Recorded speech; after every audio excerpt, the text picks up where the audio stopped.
I have some new interesting matches and tactics from Tempest Rising to share with you all, no matter if you like to play in skirmish or multiplayer. We are going to take a look at just how strong Tempest Dynasty's air force is and how you can build forward operating bases, FOBs for short, to press an opponent and shorten your supply lines in battles. At the end of the video, I will even show you a duel of two FOBs. So let us start with a match which can show us both these tactics and a lot besides, and then we will look at several other matches and situations in which you can take map control with a well placed forward base using neutral buildings or Dynasty Salvage vans as a foundation for your FOB. The way I started this match was to go with a machine shop near the Tempest field to produce and send the rigs to harvest as fast as possible. The barracks is next to produce an engineer and troops to garrison bunkers to protect the Tempest processing center I want to capture with my engineer. Only then do I go for the power plant with the aim to use the security plan and reduce cost of units and buildings. The second power plant is needed as a Tempest rig spends power in its building form when it is refining Tempest. I also double down with infantry to make sure I can occupy and hold both bunkers at the Tempest processing center. The good thing is that the Dynasty Guard unit is much faster than the engineer, so even if you recruit the engineer first, the guard unit will overtake it before they reach a potential combat situation. Since the bunkers were not occupied, I was already fairly sure I wasn't playing against GDF but another Tempest Dynasty player, meaning a mirror match. I actually spent some time thinking about whether I should go forward with more infantry or vehicles, but in the end decided to construct another machine shop and start making faster vehicles. I also wanted to capture the nearest mission control center because it would be the ideal place for a new machine shop, so the slow harvester rigs could be produced right next to a Tempest field instead of back at the base and then have to travel so slowly to a new Tempest field. This is something I'm trying to do in more matches, as too often I end up just producing Tempest rigs back at my main base and then they travel forever to distant new Tempest fields. I didn't want to bother to occupy the second Tempest processing center yet, as I just wanted to secure the bridge and not get attacked at my base from that direction. Now with a new machine shop producing new rigs locally, I could switch my original machine shop to units, mainly Havocs, as I don't have any bunkers to clear out, so no need for Pillagers, which are a unit I almost never get any use out of in fights between armies. Only now did the enemy reach my position with his first infantry scout unit, while I planned to attack up as soon as possible with high resource income and no combat expending my units. The power increase from a Tempest processing center is amazing, but it can also create a big imbalance in power production if lost at an inopportune moment. I did have a Tempest rig not doing anything for a while, and that is a big oversight on my end and why I was on 0 credits at this point. Also, I was building a lot at the same time and didn't have enough credits to start researching doctrines, but at least I was able to start taking up much sooner than in most of my matches. My opponent was actually scouting me with lone Dynasty guards, and I was starting to add more and more Havocs to my army while going for the second Tempest processing center as I wasn't feeling pressured, until a Pillager arrived. Now we started an interesting dance. I made my unit exit the bunker so it doesn't get roasted alive in it and ran into the second one, then as that one started getting hit, I exited that one. Unfortunately, I totally forgot to micro the Havoc and use its superior range, as for some reason I thought it would win this fight. Brain fart, no other way of explaining it. So I had to keep dancing with this Pillager in and out of the bunker with my infantry until backup arrived and it was finally taken down. The only problem was that the igniter corpse left from the Pillager now took over my bunker. Going for bore tanks has been my go-to tactic, but it is starting to seem like a less and less useful one, and in my most recent matches I'm using it less and less. Only now did I notice that I actually took my engineer off its mission and sent it to the battle, failing to take over the second Tempest processing center. Another blunder. Using the Q key to select all units on the map and control them has its advantages, but this is its main disadvantage. In any case, as I started floating resources while I was in combat, I wanted to get some air units and keep teching up. One thing I can't wait is for the developers to add a key for teching up buildings. After spending an eternity clearing the bunker next to my only Tempest processing center, since I didn't produce any more pillagers or igniter corps, I finally had the ability to secure this part of the map again. I decided to try and capture the second one again, while I didn't notice my Tempest rigs were piling up and not being used. Actually, managing to upgrade buildings, research doctrines, putting rigs to work and ordering up new units is something I constantly forget to do while I focus on ongoing skirmishes or battles. I know I lack the action per minute to keep up with all of this, and it is one of the main reasons I will always remain an average player, but I am fine with that. Anyway, I finally moved up with my mini army while training more units and repairing the first Tempest processing center. After the Bastion upgrade for the command center went live, and since I had a lot of credits in the bank, I immediately went on a tech spree with as many upgrades activated as I could.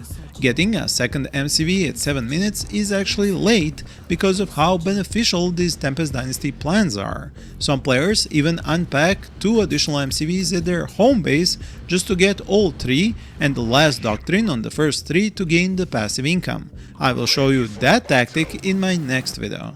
At this point, I had a major forward operating base complete with this second command center, and having helipads closer to the front is always a good option.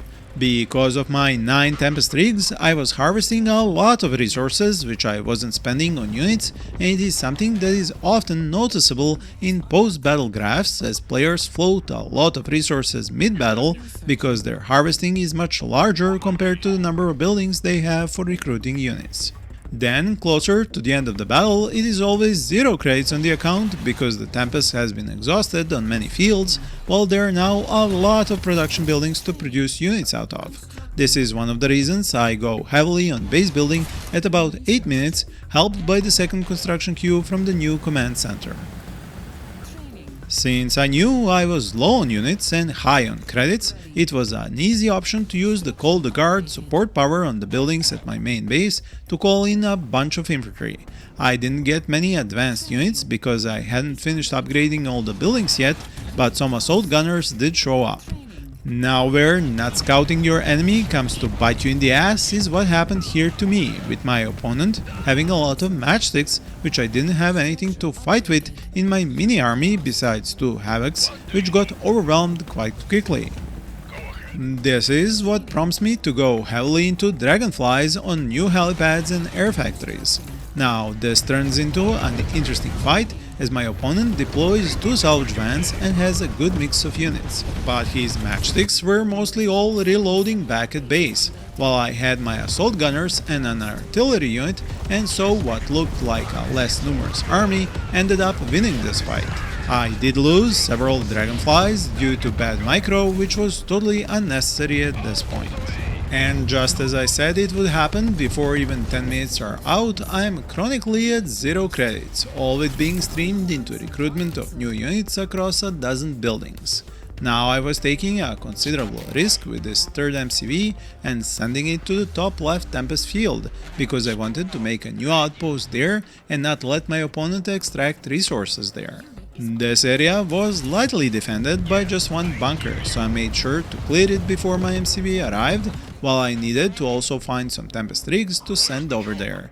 I could just make more, but I tried to find those that have exhausted nearby fields and relocate them. The only issue here is that it takes a number of orders and mouse clicks to actually pick up a rig, send it to another spot and then unpack it again, and if you're also in combat engagements, a lot of this ends up being done very slowly. At this point, my army grew by a lot, especially with the air units and with both air-to-ground and air-to-air units. I wasn't sure what composition my opponent was building, which is why I had a mix of all types of units at hand and made sure to use Call the Guard support power again to have lots of infantry. I did run into some mines here as I was attempting to clear out the opponent's harvesting operation, and I had already taken out his Tempest Processing Center and some bunkers. I tried to return the favor with the drop-in mines once I spotted my opponent's army, which was also a mix of tanks, infantry, artillery and air units. I had a rally point at one of my salvage vans close to the enemy to keep the pressure on, and my third base was slowly getting up and running with the MCV arriving and 2 harvesting rigs. In the meantime, I totally missed the fact that other rigs at the bottom right were getting hit from an occupied bunker, as I had sent some to try and harvest Tempest there too. I was just super focused on dealing as much economy damage as possible and keeping my opponent from harvesting Tempest for himself. This provoked a big fight, and while I dropped a support power to heal my infantry, my opponent predicted that I would stop there, so he dropped his Tempest Instability missile, but I had moved almost everything out of its blast radius, saving myself a world of hurt, considering my opponent had voltaic tanks, which would have exploded all my units overloaded with Tempest from that missile. You can see just how many support powers got used here, and his commando unit scored a direct hit with his call-in airstrike, eliminating most of my infantry. The only thing that saved my boar tanks was me sending them into minimal range of my opponent's Porcupine MLRS launchers so they couldn't fire on them. By the end of the fight, only his assault gunners were left standing and a much stronger army on my end. It is safe to say my economy was ahead at this point of the match, as I had more Tempest fields under my control, and I even had one just above my base which I didn't even exploit yet. That part is an oversight, as it is always more efficient to exploit fields closest to your base. Nevertheless, my opponent wasn't giving up and bounced back with a Havoc and Assault Gunner-led army, but the star of this show was my Tempest Sphere, which came from the background and ran over 4 Havocs in an instant. But this is where things really start to heat up, as my opponent introduced me to his new Levelers, which is basically a flying artillery unit in the Tempest Dynasty faction. Instantly, I had to fall back, as I wasn't equipped to deal with them all. I did start setting up SAM sites at my forward bases, but I didn't have enough Dragonflies to fight against the Levelers. The only downside to them is their low speed, which gave me time to prepare, considering I found out about them at my enemy's base. Naturally, in a match that went on for over 15 minutes, I had tacked up to Levelers myself and started to produce them, but I needed to have a way of dealing with his too. Interestingly enough, we both had armies on their way to each other's bases, but on different paths, which only the air units could gap, so I was thinking of sending my ground forces forward while leaving the rest to fight off his air units. But by the time I set that up, his levelers were upon me. A short fight ensued, in which the infantry died in seconds to Leveler's barrages, and then my opponent came in with half a dozen Dragonflies, which started making short work of my Levelers. My control over units was terrible here, as I was using the Q command to take control of all active units on the map, instead of using at least Alt plus Q to select just air units, or better yet to group my Dragonflies into a control group 3 for example, and use them all at the same time. This is something I tried to fix with box selection now, but I had already lost dozens of units due to this poor micromanagement. So learn from my mistakes, folks. By this time I had produced the combo of units I felt was needed to end this match, and went on the offensive once more. Once I reached his main base, I found it producing units from a dozen buildings, and most of them were upgraded so they had turrets. Considering I brought enough land and air artillery and had more map control and higher income, this was the last chapter of this match and my opponent surrendered. Now I want to show you a few short examples of using forward operating bases to help the offense and aggression to keep the enemy responding and give you the ability to keep the pressure on him instead of the enemy directing the flow of battle. In this example, and in a Dynasty mirror match, I was doing an early rush with Havocs and infantry, with the support of a garage neutral building I had captured.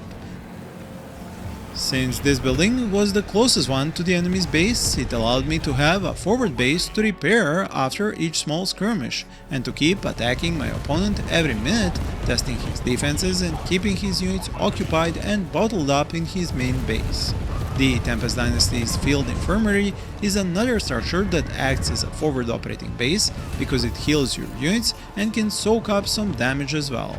A combo of a Field Infirmary and a deployed Salvage van is one of the best tricks in the Tempest Dynasty's arsenal, and something I used to great effect in this particular match against an opponent using the GDF faction. My original plan was to go on the offensive, but I noticed I was heavily outnumbered.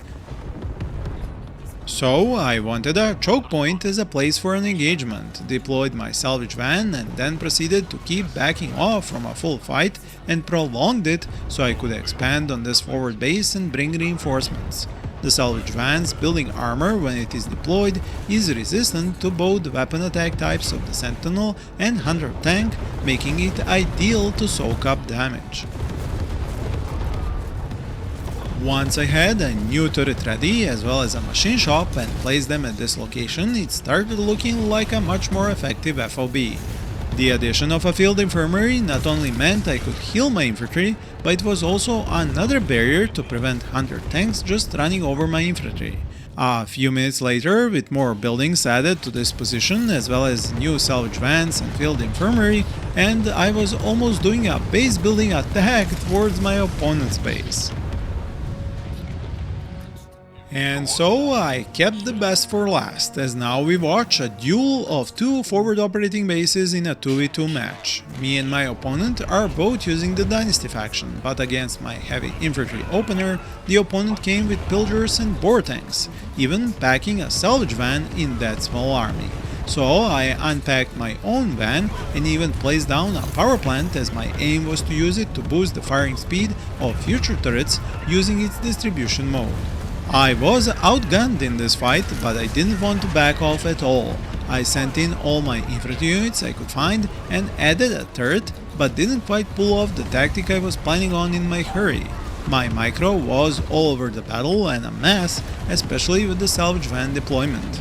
As for new units, I was investing in boar tanks and missile troopers, but also engineers, as I wanted to mine this tiny passage. At this point I was heavily outnumbered if we discount my buildings, but with fewer units comes more room to micro, which I tried to do as best as I could to save my missile troopers from the enemy's pillagers. But I was at a big disadvantage, as he had salvage vans repairing his own boar tanks. The only saving grace here was the fact that the boar tank's weapon attack type is cannon, which all buildings have 50% armor resistance to, so they take a while to actually destroy buildings even in large numbers. These weapon versus armor interactions I have already explained in detail in my previous video, which I will link up here as a card on the screen and a link down in the description. Another big problem I had during this battle was floating credits instead of using them to produce more units. I simply invested too much too early into economy and too little into production buildings which can produce units for me. My opponent was also trying to micro his units and to pull back most damaged ones for repair, which is something you can do as long as the battle is small enough that you have time for such micromanagement. I was losing turrets as fast as I was placing them, but I was not giving up an inch of this forward base. This is also probably the longest prolonged fight I have had in Tempest Rising multiplayer up to now, especially since it was a small map and both of us kept sending units into it. Eventually my opponent did pull back a bit, while I kept heavily mining the area. This proved very effective, as my opponent moved his boar tanks right into that new minefield, while I was starting to add air units into the army mix. I was really set on using the heavy MCV vehicle and crushing those boar tanks, but their speed kept them out of reach just enough. On the other hand, moving them back and returning right after my mines got placed, meaning that the opposing player was running straight into my mines and blowing up half his boar tanks in the process. After this last engagement, the opposing player left the match and it became a 2v1 which ended very soon after.